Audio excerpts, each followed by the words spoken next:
भाई पाकिस्तानी मार्केट के अंदर सैमसंग ने रिसेंटली दो नए मॉडल्स को लॉन्च किया है। एक A07 है और एक है A17। अब A07 की वीडियो ऑलरेडी इस चैनल के ऊपर अपलोडेड है और मैं आपको ये बात बता दूं कि A07 30,000 से नीचे आने वाला बेस्ट मोबाइल फोन है जो कि पाकिस्तानी मार्केट के अंदर लॉन्च किया गया है। इनफैक्ट A07 की वीडियो के अंदर हमने ये बात की थी कि अगर आप इस प्राइस में कोई भी फोन खरीदने का सोच रहे हैं तो इस फोन से बेहतर नहीं हो सकता क्योंकि वो 30,000 की रेंज से नीचे आता था। अब A17 जो है ये उसका अगला वर्जन है, अगला वर्जन इन द सेंस कि ये उससे थोड़ा सा ऊपर आता है प्राइस रेंज के अंदर और इसके दो वेरिएंट लॉन्च किए गए हैं। A17 के अंदर आपको 6GB 128GB और 8GB 256GB के दो वेरिएंट देखने को मिलते हैं। जो 6GB 128GB वाला वेरिएंट है उसका प्राइस टैग 54,999 रखा गया है और जो आपके पास यहाँ पर 8GB 256GB वाला वेरिएंट है उसका जो प्राइस टैग है वो 62,999 रखा गया है, यानी कि 63,000 के अंदर आपको 8GB 256GB वाला वेरिएंट जो है वो देखने को मिल जाता है। जो फोन मेरे पास यहाँ पर मौजूद है ये इसका 8GB वाला वेरिएंट है, लेकिन मैं आपको रिकमेंड करूंगा बिफोर स्टार्टिंग दिस वीडियो कि इसमें जो best value for money device आपको मिलेगी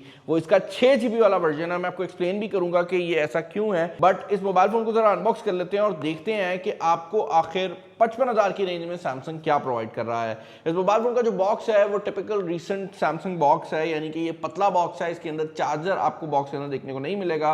मोबाइल फोन के स्लिम डिजाइन को मेंशन किया गया है जो कि 7.5 मिलीमीटर का है। 50 मेगापिक्सल्स का ऑप्टिकल इमेज स्टेबलाइजेशन वाला कैमरा है और 6S software and OS updates दी गई हैं। अब ये बात मैं वीडियो के शुरू में इसलिए ऐड कर रहा हूं क्योंकि जो इंटरेस्टिंग चीज़ है वो ये है कि जो A16 था उसकी और A17 की स्पेक शीट कंप्लीटली सिमिलर नजर आती है, बट सैमसंग ने एक चीज जो अच्छी की है वो ये है कि इन्हें प्राइस टैग को नहीं बढ़ाया। हमने बहुत सी चाइनीज कंपनीज की तरफ से आजकल देखा है कि वो हर आने वाले मॉडल के साथ अपनी सीरीज की प्राइस टैग को ऊपर लेकर जाते रहते हैं। सैमसंग ने ये नहीं किया।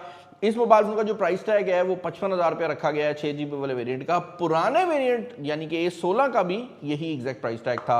अनबॉक्सिंग एक्सपीरियंस काफी सिमिलर है सैमसंग की दूसरी डिवाइसेस से। सिम इजेक्शन पिन देखने को मिल जाती है, एक वायर मिल जाती है जो कि 25 वाट की चार्जिंग इस मोबाइल फोन के ऊपर करवा सकती है। ये मोबाइल फोन मैक्सिमम 25 वाट के ऊपर चार्ज हो सकता है। डिवाइस वेरिफिकेशन आ जाती है, क्विक स्टार्ट गाइड है and that is pretty much it when it comes to the unboxing. उसके अलावा भाई कुछ नहीं है, ना तो आपको कोई केस देखने को मिलता है और ना ही आपको कोई चार्जर देखने को मिलता है। पर्सनली सैमसंग वो ब्रांड है कि अगर ये केस और चार्जर डाल देते तो ज़्यादा बेहतर हो सकता था, बट मैं ये नहीं कहूँगा कि सैमसंग का केस आपको मार्केट से नहीं मिलेगा। इनकी अच्छी बात ये है कि बहुत ज़्यादा मॉडल्स लॉन्च नहीं होते, तो जो मॉडल लॉन्च होते हैं उनके केसेस मार्केट से मिल जाते हैं। बट अब अपने माइंड में डाल लें कि कोई 3-1 रुपए की वैल्यू जो है ना वो आपको कम मिल रही है, यानी कि ये मोबाइल फ़ोन 55,000 में दूसरी कंपनी से जब आप कंपेयर करेंगे तो उनकी 58,000 वाले जो फोन है या 57,000 वाले फोन से कंपेयर करेंगे, क्योंकि 2,000 रुपया तो लगेगा ही ना आपका चार्जर और केस को खरीदने में। अच्छा भाई डिजाइन की जरा बात कर लेते हैं। यहाँ पर जो मोबाइल फोन का डिजाइन है ये A16 से काफी डिफरेंट है। ये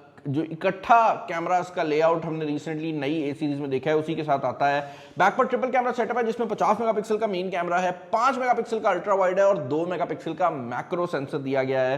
पर्सनली आई बिलीव कि जो मैक्रो सेंसर है वो इतना ज्यादा यूज नहीं होता, बट सैमसंग ने एटलीस्ट ऑक्सिलरी कैमरा वाला कोई मजाक नहीं किया।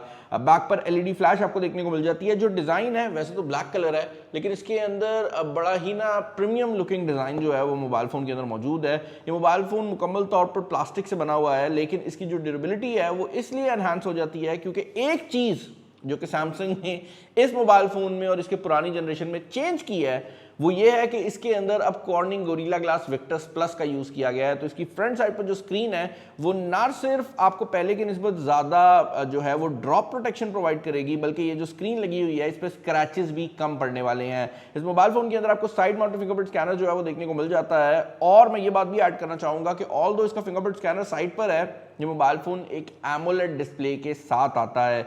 एक चीज जो कि मुझे थोड़ी हैरानकुन लगी है वो ये है कि यहाँ पर जो डिस्प्ले की क्वालिटी है वो बहुत सॉलिड है। मतलब ये हैरानकुन नहीं है, 90 हर्ट्ज का रिफ्रेश रेट लेकर ये डिस्प्ले आता है। ब्राइटनेस भी काफी सॉलिड है, बट मुझे इसकी सेटिंग मेन्यू में कहीं पर भी ऑलवेज ऑन की फंक्शनैलिटी देखने को नहीं मिली। Now this is interesting because Samsung के यूजुअली जितने भी सुपर एमोलेड वाले मोबाइल फोन होते हैं उनके अंदर आपको ऑलवेज ऑन की जो फंक्शनैलिटी है वो देखने को मिल जाती है। इस फोन में क्यों नहीं है या हमसे कहीं मिस हो गई है मुझे एग्जैक्टली नहीं पता। बाकी भाई अगर आप फोन के डिजाइन की बात करते हो तो यहाँ पर भी यू ड्रॉप नॉच दी गई है, जिसका पर्सनली मुझे कभी मसला नहीं हुआ। मैं वो बंदा हूं जो कि फोन की यूजेबिलिटी को चेक करता है, इसीलिए मुझे दूसरी कंपनीज के भी वो फोन पसंद आते हैं हैं जो लॉन्ग टर्म चल सकें। बट मुझे आप लोगों के कमेंट्स में बहुत बार ये चीज़ फील करने में आई है कि आप लोगों को ये जो यू ड्रॉप नॉच है ये अब उतनी ज़्यादा पसंद नहीं आती। अब या तो आप पंच होल को पसंद करते हैं या फिर इवन पंच होल ना हो, कोई और डिज़ाइन हो तो वो ज़्यादा बेहतर है। तो ये चीज़ मैं यहाँ पर कहना चाहूँगा। चिन भी इस मोबाइल फ़ोन की ठीक ठाक है, डिस्प्ले की क्वालिटी बहुत सॉलिड है।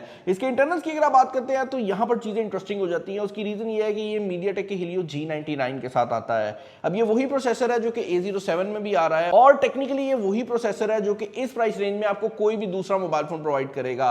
अब इस प्रोसेसर के डिफरेंट नाम है, मतलब G99 का अगला वर्जन आया था G100, उसका अगला वर्जन आया था G200।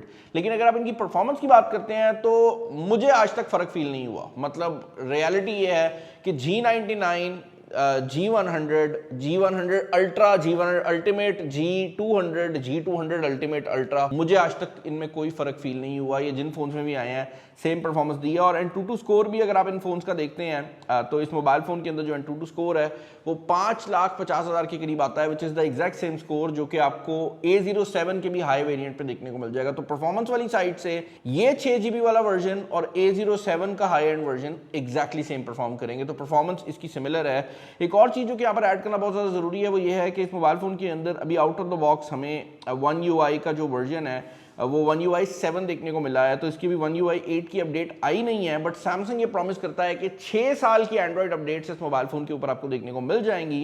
इस मोबाइल फ़ोन का फ्रंट कैमरा भी 13 मेगापिक्सल लगाया गया है। तो कैमरा सिचुएशन जो है वो इस मोबाइल फ़ोन का सबसे स्ट्रॉन्ग सूट होने वाला है।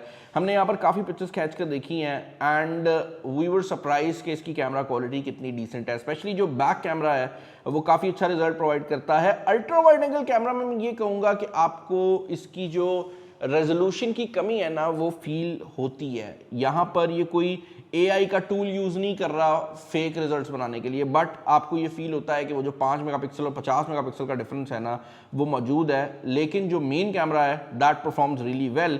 एक चीज़ जो कि हैरानकुन है वो ये है कि इसका जो पोर्ट्रेट मोड है ना वो अक्सर कंफ्यूज हो जाता है। मतलब ये तस्वीर अगर आप गौर से देखें तो ऐनक को, मतलब नॉर्मली क्या होता है कि ऐनक के ऊपर पोर्ट्रेट अप्लाई नहीं होता, यहां पर उसने ऐनक ही गायब कर दिया पोर्ट्रेट मोड के अंदर। मतलब ये ऐनक एग्जिस्ट ही नहीं करती। और ये सिर्फ एक तस्वीर में नहीं है, हमने मल्टीपल पिक्चर्स में देखा है। इवन फ्रंट कैमरा के अंदर ये एग्जैक्ट चीज़ है। तो आई थिंक ये सैमसंग के एल्गोरिदम की कोई ट्वीक है जो कि होने वाली है, आने वाले सॉफ्टवेयर अपडेट में शायद फिक्स हो जाए। ओवरऑल पोर्ट्रेट मोड काफ़ी अच्छे रिजल्ट प्रोवाइड करता है, बट ऐनक और कानों से इसका कोई खास वैर है, उनको खा जाता है वो, मतलब खा ही जाता है, मतलब गायब कर देता है। मतलब एक तो होता है ना ब्लर कर देता है, एक होता है सिर से ही गायब कर देता है। तो आई डोंट नो ये क्या चल रहा है, but this is definitely a software glitch. Apart from that overall camera की क्वालिटी हमें बहुत डिसेंट लगी है। यहाँ पर कैमरा के अंदर आपको 1080p वीडियो रिकॉर्डिंग फ्रंट और बैक पे मिल जाती है। पोर्ट्रेट मोड अवेलेबल है फ्रंट और बैक के अंदर, और इसके अंदर नाइट मोड भी अवेलेबल है जो कि अगेन फ्रंट और बैक दोनों के ऊपर काम कर जाता है and it performs really nicely. Samsung के कैमरा से आप लोग डिसअपॉइंट नहीं होंगे।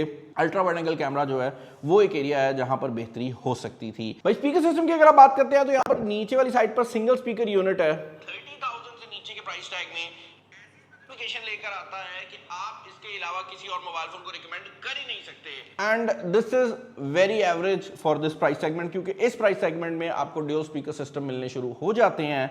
इनफैक्ट इस प्राइस रेंज की अगर आप बात करते हैं तो इस मोबाइल फोन के रिलेटेड जो हमारा वर्डिक्ट है, मैं इसकी पहले बैटरी आपको बता दूं, 5000 mAh की बैटरी इस मोबाइल फोन के अंदर लगाई गई है एंड ओवरऑल एक काफी सॉलिड फोन है। अगर आप इस मोबाइल फोन के रिलेटेड मेरे वर्डिक्ट जानना चाहेंगे तो मैं ये कहूंगा कि अगर आप एक ऐसा बंदा है जिसको टेंशनें नहीं लेनी, अगर आप एक ऐसा बंदा है जो कि अगले 6 साल तक एक ही मोबाइल फोन यूज करना चाहता है, इससे रिलायबल डिवाइस आपको देखने को नहीं मिलेगी। सैमसंग की सॉफ्टवेयर बहुत सॉलिड है, आपको फालतू के एड्स और प्राइवेसी के इश्यूज नहीं आते एंड मोर इंपॉर्टेंटली सैमसंग के केस के अंदर जो ब्रांड वैल्यू है और जो ओवरऑल प्रोडक्ट अपनी वैल्यू को होल्ड करती है वो बाकी ब्रांड्स की निस्बत काफ़ी ज़्यादा बेहतर है। बट ये बात भी मैं ऐड करना चाहूँगा कि जहाँ पर A07 का कोई कंपेटिटर था ही नहीं, वहाँ पर A17 के 55 से 60 की रेंज में बहुत ज़्यादा कंपेटिटर्स आ जाते हैं और उन सबके अंदर ही G99 के डिफरेंट वेरियंट्स लगे हुए हैं। कोई इसी में G100 है, किसी में G200 है और कुछ में कर्व स्क्रीन भी है, डिस्प्ले फिंगरप्रिंट स्कैनर भी है। ऑन पेपर उनके कैमरे भी बेहतर हैं, लेकिन अगेन वो ऐसे ब्रांड्स की तरफ से आते हैं जो कि सैमसंग की निस्बत कम रिलायबल हैं। तो मैं ये कहना चाहूँगा